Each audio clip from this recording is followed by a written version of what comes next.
നമസ്കാരം, ഞാൻ doctor Jincy John, AJ hospital കഴക്കൂട്ടത്ത് കൺസൾട്ടൻറ്റ് എമർജൻസി ഫിസിഷ്യനായി സേവനമനുഷ്ഠിക്കുന്നു. മെയ് 25 വേൾഡ് തൈറോയിഡ് ഡേ ആയി നമ്മൾ ആഗോളതലത്തിൽ നാം ആചരിക്കുന്നു. ഇന്നത്തെ കാലഘട്ടത്തിൽ തൈറോയിഡ് രോഗങ്ങൾ വളരെയധികം കോമൺ ആണ്.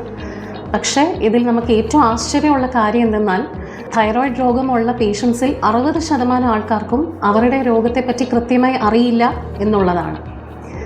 തൈറോയിഡ് രോഗങ്ങൾ കൂടുതലും സ്ത്രീകളിലാണ് പുരുഷന്മാരെക്കാട്ടിലും കൂടുതൽ നമ്മൾ കണ്ടുവരുന്നത്. തൈറോയിഡ് ആരോഗ്യവും അതിനെ ബന്ധപ്പെട്ടിട്ടുള്ള രോഗലക്ഷണങ്ങളെപ്പറ്റി നിങ്ങൾക്ക് അറിവ് നൽകാനാണ് നമ്മൾ ഈ വീഡിയോയിൽ കൂടെ ഉദ്ദേശിക്കുന്നത്.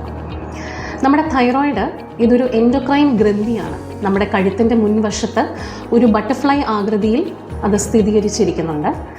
ഇത് തൈറോയിഡ് ഹോർമോൺസ് നമ്മുടെ ബ്ലഡിലേക്ക് റിലീസ് ചെയ്യുകയും നമ്മുടെ ശരീരത്തെ പല ഫിസിയോളജിക്കൽ ഫങ്ഷൻസ്, മെറ്റബോളിസം ഇതെല്ലാം നിയന്ത്രിക്കുകയും ചെയ്യുന്ന ഗ്രന്ഥിയാണ് തൈറോയിഡ്. അതായത് നമ്മുടെ ഹൃദയമിടിപ്പ്, അതല്ലെങ്കിൽ സ്ത്രീകളിൽ അവരുടെ ആർത്തവം, പ്രഗ്നൻസി എന്നീ പല ഫങ്ഷൻസും തൈറോയിഡ് ഗ്ലാൻഡ് കൺട്രോൾ ചെയ്യുന്നുണ്ട്. തൈറോയിഡുമായിട്ട് റിലേറ്റഡ് ആയിട്ടുള്ള രോഗങ്ങൾ നമുക്ക് മനസ്സിലാക്കാൻ നമുക്കത് 3 ഹെഡിങ്സിലായിട്ട് നമുക്ക് മനസ്സിലാക്കാം. ആദ്യം തൈറോയിഡ് ഹോർമോൺസിൻ്റെ അസാധാരണമായ മാറ്റങ്ങൾ വരുമ്പോൾ നമുക്ക് ഹൈപ്പർ അല്ലെങ്കിൽ ഹൈപ്പോ തൈറോയിഡിസം എന്നുള്ള രോഗങ്ങൾ വരാം.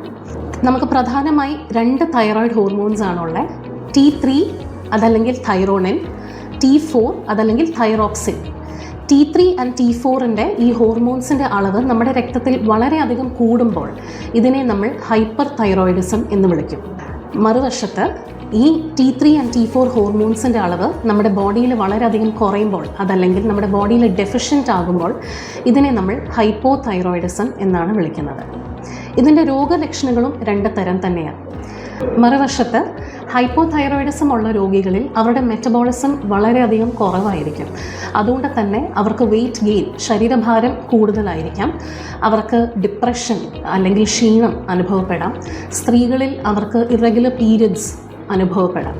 രണ്ടാമതായി നമ്മൾ തൈറോയിഡുമായി റിലേറ്റഡ് ആയിട്ട് കാണുന്ന അസുഖത്തിൻ്റെ പേരാണ് ഗോയിറ്റർ. അതായത് അസാധാരണമായ ഒരു വളർച്ച, നമ്മുടെ തൈറോയിഡ് ഗ്രന്ഥിക്ക് വളർച്ച കൂടുതൽ. അതൊന്നെങ്കിൽ അതൊരു സിംഗിൾ നൊഡ്യൂളായിട്ട് വളരാം, അതല്ലെങ്കിൽ മൾട്ടി നൊഡ്യൂൾസ് ആയിട്ട് അതിൻ്റെ വളർച്ച ഉണ്ടാകാം. അതിനെ നമ്മൾ മൾട്ടി നോഡുലർ ഗോയിറ്റർ എന്നും വിളിക്കും. ചില സമയങ്ങളിൽ ഈ നൊഡ്യൂൾസിന് ക്യാൻസറസ് ആവാനും ഉള്ള സാധ്യത ഉണ്ട്. മൂന്നാമതായി നമ്മൾ കണ്ടുവരുന്നതാണ് ഈ തൈറോയിഡ് ഗ്രന്ഥിയിൽ അണുബാധയോ അതല്ലെങ്കിൽ വീക്കമോ ഉണ്ടായാൽ അതിനെ നമ്മൾ തൈറോയിഡൈറ്റിസ് എന്ന് പറയും. ഈ സമയത്തിൽ പേഷ്യൻ്റ് കംപ്ലയിൻറ്റ് ചെയ്യുന്നത്, അതായത് നമുക്ക് തൊണ്ടയുടെ മുൻവശത്ത് സ്വെല്ലിംഗ് ആയിട്ട് വരാം, അതല്ലെങ്കിൽ അവർക്ക് നല്ല വേദനയും അനുഭവപ്പെടാം. പ്രധാനമായും നമ്മൾ മനസ്സിലാക്കേണ്ടത് നമുക്ക് തൈറോയിഡുമായി റിലേറ്റഡ് ആയിട്ടുള്ള രോഗങ്ങൾ അതല്ലെങ്കിൽ ലക്ഷണങ്ങൾ പലതരമാണ്. പക്ഷേ ഇത് തക്കതായ സമയത്ത് ഇതിനെ ഡിറ്റക്റ്റ് ചെയ്യുകയും ട്രീറ്റും ചെയ്താൽ തൈറോയിഡുമായി ബന്ധപ്പെട്ടിട്ടുള്ള എല്ലാ അസുഖങ്ങളും ഒരു പരിധിവരെ നമുക്ക് നിയന്ത്രിക്കുകയും ചികിത്സിച്ച് മാറ്റുകയും ചെയ്യാവുന്നതാണ്. അതായത് ഹൈപ്പർ തൈറോയിഡിസം ഉള്ളൊരു രോഗിയാണെങ്കിൽ അതിന് അയോഡിൻ തെറാപ്പി അതല്ലെങ്കിൽ അതിന് കൃത്യമായിട്ടുള്ള മെഡിസിൻസ് എടുത്താൽ നമുക്ക് വളരെയധികം ഹൈപ്പർ തൈറോയിഡിസം കൺട്രോൾ ചെയ്യാം.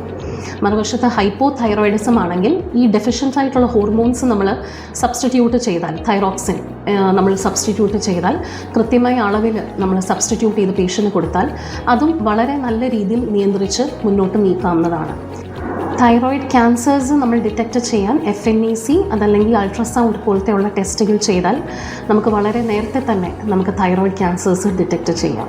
തൈറോയിഡ് അസുഖവും അതുമായിട്ട് ബന്ധപ്പെട്ടിട്ടുള്ള രോഗലക്ഷണങ്ങളെയും നിങ്ങൾ കൃത്യമായി ഡിറ്റക്റ്റ് ചെയ്ത് ശരിയായ ഡോക്ടറിനെ കാണിക്കുകയാണ് വളരെ പ്രധാനമായിട്ടുള്ളത്.